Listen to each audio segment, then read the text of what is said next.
Good afternoon, everyone. I am Sakshi Rana from Electrical Engineering Department from IMT College of Polytechnic. Today, I will explain electrical measuring instrument. First of all, what is measurement?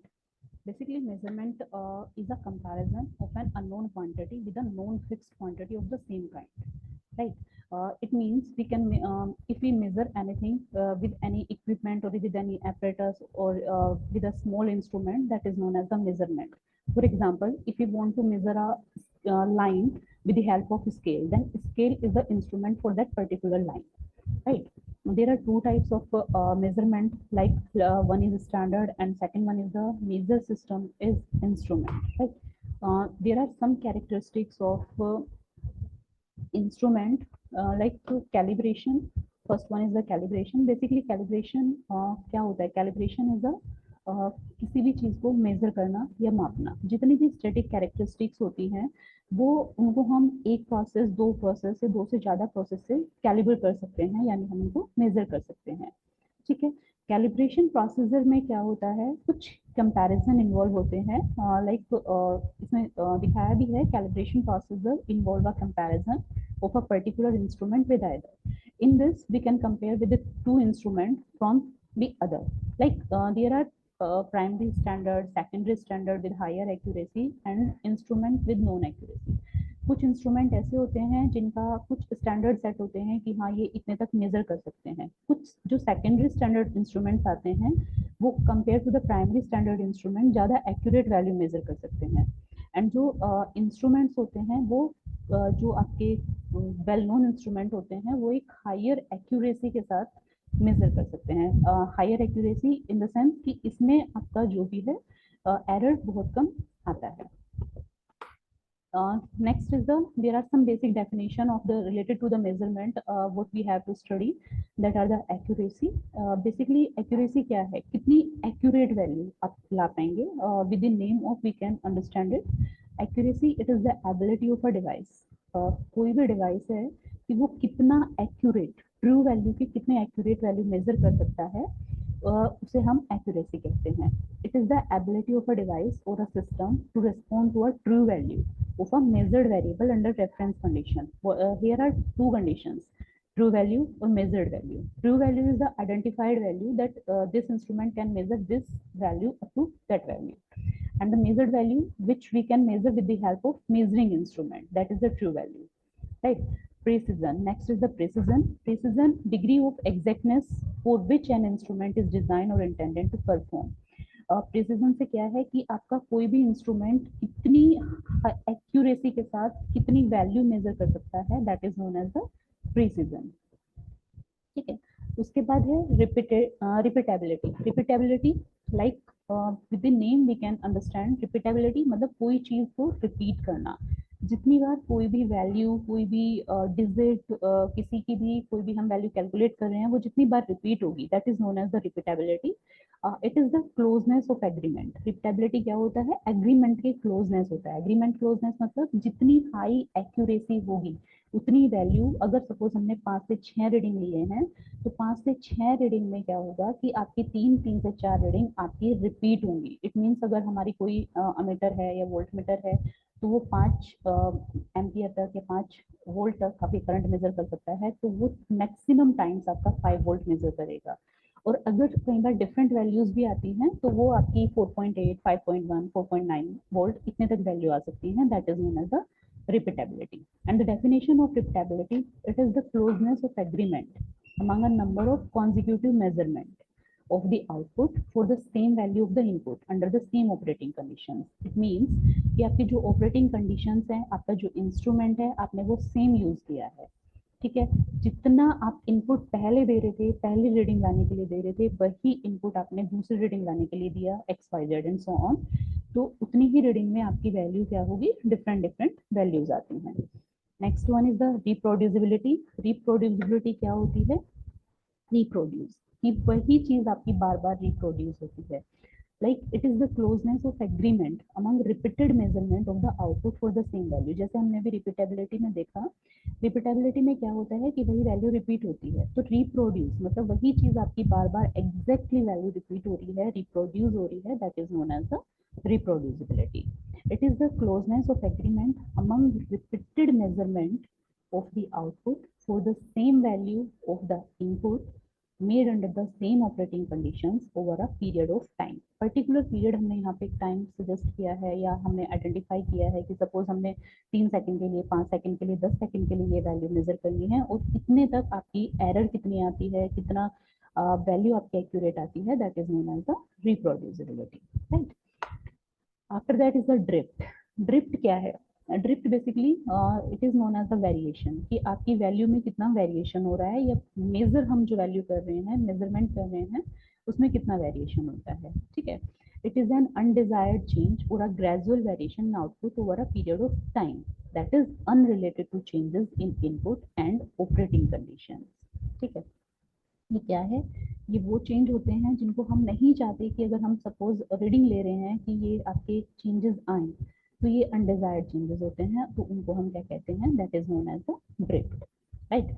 Span. Span basically क्या होता है? ये हमारे time period से related होता है कि कितने स्पैन में आपकी जो वैल्यू थी, कितनी आपने मेजर करी, उसमें आपकी हाईएस्ट वैल्यू क्या है और लोएस्ट वैल्यू क्या है उस पर्टिकुलर स्पैन में। कोई भी आपका स्पैन ले लेंगे हम, कोई भी टाइम पीरियड ले लेंगे, उस टाइम में अगर हम वैल्यू मेजर करते हैं तो उसमें कितनी कितनी वैल्यूज आपकी आ रही हैं, ठीक है।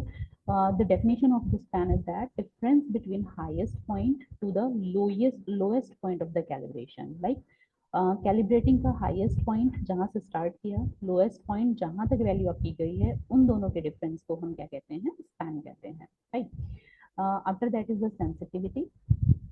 Sensitivity is a very common term that we used in many subjects also, and many definitions also, and many practicals also, right? Sensitivity, basically it is a ratio. It is a ratio of output to the input, or we can say it is the ratio of change in output to the change in input. After that is the resolution. Resolution क्या होता है? Resolution basically कोई भी input में अगर आप कुछ change कर रहे हैं, इनपुट में आपका स्लाइटली चेंज हो रहा है, तो वही आपका जो चेंज होता है वो आउटपुट में भी शो होता है, ठीक है। तो ये आपका जो भी इंस्ट्रूमेंट होता है ये रिजोल्व होता है with the particular reading. After that is the dead zone. Dead zone, it is the largest range of value of a measured variable which the instrument does not respond. कुछ readings या कुछ values ऐसी होती हैं जिस भी particular instrument से हम मेजर कर रहे होते हैं, तो वो रीडिंग या वो वैल्यूज वो इंस्ट्रूमेंट मेजर नहीं कर सकता या उनकी रीडिंग कैलकुलेट नहीं कर सकता, तो उस चीज को हम क्या बोलते हैं? डेड जोन बोलते हैं, ठीक है। After that error. जब भी हम कोई भी इंस्ट्रूमेंट हम यूज कर रहे हैं, सबसे पहले तो इंस्ट्रूमेंट लाइक हमारे दो टाइप के इंस्ट्रूमेंट होते हैं, one is the analogue instrument and second one is the digital instrument.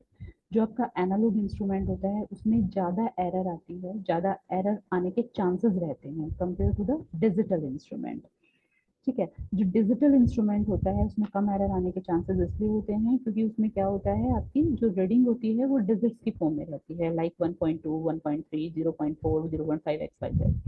But जो आपका एनालॉग इंस्ट्रूमेंट होता है तो उसमें आपकी क्या रहती है? With the help of pointer we measure the readings. उसमें हम पॉइंटर की हेल्प से रीडिंग्स को मेजर करते हैं, बट उसमें क्या होता है, आपकी एरर आने के चांसेस ज़्यादा रहते हैं, because that may be a human error also. क्योंकि उसमें क्या होता है कि आपका पॉइंटर कई बार फ्लक्चुएट करता है। जब भी पॉइंटर फ्लक्चुएट करेगा तो उसमें एरर के चांसेस ज़्यादा रहेंगे, क्योंकि हम रीडिंग को एग्जैक्टली कई बार रीड नहीं कर पाते। अगर आपकी रीडिंग 1.45 आ रही है और आपने उसे 1.5 रीड कर लिया, तब भी उसमें आपके एरर के चांसेस ज़्यादा रहते हैं। बट जो डिजिटल इंस्ट्रूमेंट होता है, अगर आपकी 1.45 है तो डिजिटल में वो आपका 1.45 ही शो करता है, ठीक है। Next is the error. types of error, basically that are the static error and the mistakes. Static errors क्या होता है? Numerical difference between the true value of a quantity and its value as obtained by measurement. True value जो कि identify है उस particular instrument के through, पहले से ही set है वो value कि इतनी value ये measure कर सकता है या इसकी reading ये आनी चाहिए। बट जो आपकी वैल्यू है जो आपने निकाली है वो होती है आपकी मेजर्ड वैल्यू। जो भी आपने प्रैक्टिकल परफॉर्म किया या आपने कोई भी रीडिंग मेजर करने के लिए किया, तो उसमें से जो वैल्यू आ रही है वो आपकी मेजर्ड वैल्यू है। तो जो आपकी ट्रू वैल्यू है और मेजर्ड वैल्यू में जो डिफरेंस होता है उसको हम स्टैटिक एरर के नाम से जानते हैं। After that is the mistakes. Mistakes is also error. Mistakes क्या होती हैं? वो आपकी ह्यूमन मिस्टेक्स हो सकती है, लाइक हम किसी भी इंस्ट्रूमेंट को अच्छे से ऑपरेट नहीं कर रहे हैं, केयरलेसली ऑपरेट कर रहे हैं, रीडिंग हम अच्छे से नहीं ले पा रहे हैं, रीडिंग हम पॉइंटर जो आपका मूव कर रहा है, सपोज हम एनालॉग से रीडिंग ले रहे हैं तो उसमें अगर आपका पॉइंटर फ्लक्चुएट कर रहा है तो हम ढंग से उसमें रीडिंग नहीं ले पा रहे हैं। ऑब्जर्वेशन करते हुए आपने कोई भी एप्लीकेशन या कोई भी कैलकुलेशन थोड़ी भी गलत कर दी है तो ये आपकी क्या होती है, मिस्टेक्स में आती हैं। तो वो आपकी ह्यूमन एरर हो सकती हैं, एनवायरमेंटल एरर हो सकती हैं, इंस्ट्रूमेंटल एरर हो सकती हैं। तो ये आपकी मिस्टेक्स में कोई भी टाइप की एरर हो सकती हैं। तो ये आपके सारे एरर के ही टाइप्स होते हैं। लाइक अभी जैसे हमने पढ़ा सिस्टमेटिक एरर। सिस्टमेटिक एरर आपकी क्या है, first one is the instrumental error. Instrumental error like instrument की हेल्प से जो भी एरर होती है, इंस्ट्रूमेंट की वजह से जो एरर होती है, that is known as the instrumental error. These errors are the errors inherent in measuring instrument because of their mechanical structure, such as friction bearing of various moving components, irregular spring tension। तो ये error जो होती हैं ये measuring instrument के error की वजह से होती हैं। लाइक उनका जो स्ट्रक्चर होता है इंस्ट्रूमेंट का उसकी वजह से हो सकती हैं, उनका जो फ्रिक्शन होता है इंस्ट्रूमेंट के बीच में उनकी वजह से एरर हो सकती हैं। तो इस टाइप की जो भी एरर होती हैं उनको हम क्या कहते हैं, इंस्ट्रूमेंटल एरर कहते हैं। Next one is the environmental error. Environmental error में क्या होता है, it is due to conditions external to the measuring device. यानी जो आपका मेजरिंग डिवाइस है, कोई भी इक्विपमेंट है, उसकी बाहर की वजह से, उसके एनवायरमेंटल की वजह से, उसके टेम्परेचर की वजह से, उसमें लाइट के फ्लक्चुएशंस की वजह से, या उसमें लाइक कहीं पे फैन चल रहा है उसकी वजह से, तो बहुत सारी चीज़ें होती हैं। कुछ इंस्ट्रूमेंट ऐसे होते हैं वेरी सेंसिबल होते हैं, तो उनकी वजह से जो भी एरर होती हैं वो आपके एनवायरमेंटल एरर में होती हैं। Like measuring device including conditions in the area surrounding the instrument, such as the effect of changing temperature, humidity, barometric pressure, magnetic or electrostatic fields। तो ये सारी वजह से जो भी एरर्स आती हैं वो आपकी एनवायरमेंटल एरर होती हैं। उसके बाद आता है आपका रैंडम एरर। रैंडम एरर किसी भी अननोन सोर्स की वजह से जो भी एरर होती है, रैंडमली जो कभी भी हो सकती है, किसी भी टाइप से हो सकती है, उनको हम रैंडम एरर कहते हैं। Like the cause of such error is unknown और नॉट डिटरमाइनेबल। यानी इनके कॉज क्या होते हैं या नोन होते हैं, हमें नहीं पता ये किस रीजन की वजह से आ रही हैं, और इनको हम क्या कहते हैं, रैंडम एरर कहते हैं। उसके बाद लाइक एरर कैसे आती हैं, उनके कुछ ना कुछ सोर्सेज होते होंगे। एरर के सोर्सेज क्या हैं, insufficient knowledge of process parameters and design conditions। अगर हमें पर्टिकुलर इंस्ट्रूमेंट की insufficient knowledge यानी प्रॉपर नॉलेज नहीं है कैसे उसे ऑपरेट करना है, कैसे हमें काम करना है, तो उसे हम क्या कहते हैं, insufficient knowledge of process, उसकी वजह से भी आपकी एरर आती है। Poor design. डिज़ाइन अगर किसी इंस्ट्रूमेंट का ऐसा है कि उसमें एरर आने के चांसेस ज़्यादा हैं, पर्टिकुलर प्रॉपर डिज़ाइनिंग नहीं है, तो वो भी आपका सोर्स ऑफ एरर होता है। मेंटेनेंस प्रॉपर नहीं है, जो ह्यूमन बीइंग्स या स्टूडेंट्स या फैकल्टी कोई भी अगर कोई भी प्रैक्टिकल परफॉर्म कर रहा है पर्टिकुलर इंस्ट्रूमेंट पे, उसकी वजह से कुछ एरर हो सकती हैं। कुछ डिज़ाइन लिमिटेशंस होती हैं कि हाँ ये इतनी ही एक्यूरेसी दे सकता है वो इंस्ट्रूमेंट। तो ये सारी क्या होती हैं, सोर्सेज ऑफ एरर्स में आते हैं। After that is the we are talking about the instrument. Basically, there are two types of instrument, that is the absolute instrument and the secondary instrument. Absolute instrument में क्या होता है, which give the value of electrical quantity to be measured in terms of the constant of the instrument and their deflection only। जो electrical quantity कोई भी हो सकती है उनकी वैल्यू देते हैं, वो मेजर कर सकते हैं, उसको हम एब्सोल्यूट इंस्ट्रूमेंट कहते हैं। एंड द सेकेंडरी इंस्ट्रूमेंट क्या होता है, which have been pre calibrated by comparison with an absolute instrument. जिनको हम एब्सोल्यूट इंस्ट्रूमेंट की हेल्प से पहले ही हम उनका कंपैरिजन कर सकते हैं कि हाँ ये कितनी वैल्यू मेजर कर सकता है, तो हम उन्हें सेकेंडरी इंस्ट्रूमेंट कहते हैं। The value of the electrical quantity to be measured in these instruments can be determined from the deflection of the instrument। इसमें जो वैल्यू हम मेजर करते हैं इलेक्ट्रिकल क्वांटिटी की, तो इन इंस्ट्रूमेंट में with the help of deflection we can also measure that. After that is the different types of secondary instrument. जो सेकेंडरी इंस्ट्रूमेंट्स होते हैं उनके कुछ अलग अलग टाइप्स होते हैं। There are mainly three types of secondary instrument, that are the indicating instrument, recording instrument and the integrating instrument, right? In the indicating instrument, like we can understand with the help of this name, that is the indicating, which indicate the value। Indicate कौन सी value को indicate करता है, instantaneous value, जहां से आपकी starting हो रही है, किसी भी वैल्यू को स्टार्ट करते हैं तो which indicate the instantaneous value of the electrical quantity being measure. जो इंस्टेंटेनियस वैल्यू हमें मेजर करनी है ये उस वैल्यू को इंडिकेट करते हैं। At the time at which it is being measured, clear indications are given by pointer moving over calibrated scale. जो जब आपका पॉइंटर, जैसे मैंने आपको बताया था कि एनालॉग में क्या होता है, पॉइंटर होता है, पॉइंटर कहाँ पे मूव करता है, कैलिब्रेटेड स्केल। कैलिब्रेटेड स्केल कहाँ क्या होती है, जहाँ पे आपकी रीडिंग्स दी होती हैं। वो आपकी एमीटर हो सकता है, वोल्ट मीटर हो सकता है, वॉट मीटर हो सकता है, आपकी कोई भी टाइप का कैलिब्रेटेड स्केल हो सकता है, उससे वो वैल्यू आपकी गिवन होती है। उन वैल्यू पे आपका क्या होता है, पॉइंटर मूव करता है कैलिब्रेटेड स्केल पे, तो वहां से आप क्या है, रीडिंग को नोट कर सकते हैं या वैल्यू को नोट कर सकते हैं। लाइक एग्जांपल्स भी हैं, ammeter, volt meter and watt meter. These are the जिसमें आपका पॉइंटर यूज करते हैं वो आपका एनालॉग होते हैं, बट जहाँ पे भी आपकी डिजिटली होगी, नंबर्स की फॉर्म में आएगी, that will be the digital. After that is the recording instrument. Recording instrument क्या होता है, जो इंस्ट्रूमेंट आपकी कोई वैल्यू को रिकॉर्ड करता है कुछ पर्टिकुलर टाइम के लिए, selected period of time. If you will select the 5 minutes, 5 seconds, 10 minutes, 10 seconds, तो उस पर्टिकुलर टाइम के लिए वो इंस्ट्रूमेंट आपकी वैल्यू को रिकॉर्ड कर लेता है, that is known as the recording instrument. After that is the integrating instrument. Integrating instrument which measure and register the total quantity of electricity or the total amount of electrical energy supplied to a circuit over a period of time. ये क्या major करता है कि कितनी total amount of electricity आप उसमें क्या कर रहे हैं, रजिस्टर करा रहे हैं, कितनी आपने इलेक्ट्रिकल एनर्जी उसमें सप्लाई की है एक पर्टिकुलर टाइम पे। तो ये आपका क्या काम करता है, ये कौन करता है, that is the integrating instruments, right. After that essential of indicating instrument. Indicating instruments के लिए कुछ एसेंशियल कंडीशंस होती हैं, लाइक आपका डिफ्लेक्टिंग टॉर्क हो गया, कंट्रोलिंग टॉर्क हो गया। दैट डिफ्लेक्टिंग टॉर्क जिसको हम टीडी से डिनोट करते हैं, कंट्रोलिंग टॉर्क जिसको हम टीसी से डिनोट करते हैं।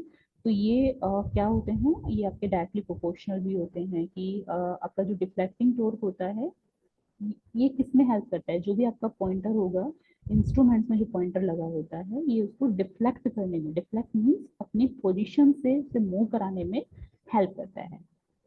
इट इज द, अब हम डेफिनेशन में जाते हैं, डिफ्लेक्टिंग टॉर्क क्या होता है। It is the torque which deflect the pointer on a calibrated scale. जो मैंने आपको भी बताया, जो आपका पॉइंटर होता है उसको डिफ्लेक्ट करता है कैलिब्रेटेड स्केल पे according to the electrical quantity passing through the instrument. जितनी भी electrical quantity, electrical supply, electrical energy उसको पास की जा रही है, उसके अकॉर्डिंग वो उसको डिफ्लेक्ट करता है।